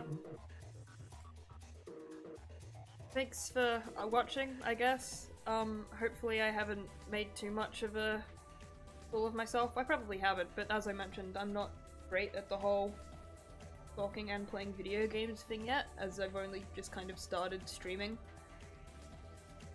And as I also mentioned, this is a dual submission with Roy Zerga to get this in as a race. So, hopefully at least one of us gets in. It'll probably be him if it's not a race, because he's got a better time at this point in recording. So yeah. I think though, with twice the people, there's twice the safety and probably a bit more to talk about too. Oh yeah, it's we're gonna try to get some other community members in on it. Try to see if we can get kind of a full virtual couch going, I guess. Yeah, really cool. Alright. So, I'm probably just gonna drown off and stop talking at this point, because, as I said, the only reason the recording's still going is because this was a PB. I wasn't expecting it to be a PB, but I'm gonna submit this on the leaderboard as well, so... We can get it double verified. Yeah. Hopefully.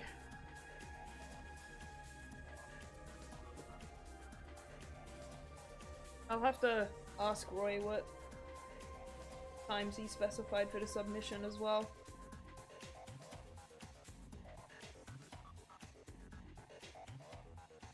Alright, and that's the end of the credits. What does the A stand for? I don't know. Ida. He was Ida all along. The plot thickens. Yeah, I think we're gonna have to keep our head count. Like, there's dot hack, and then there's our dot hack, which we have all this stupid stuff over the top. We're gonna have to be careful not to start, like, putting our head cannon in. I mean, you're the one with the issue, dude. Oh, it's me, is it? Yes. And you sure it's not that Orca is an FBI agent? Or was that Mistral? Anyway, alright. I think it was both. Thanks for watching, I guess. Toodles.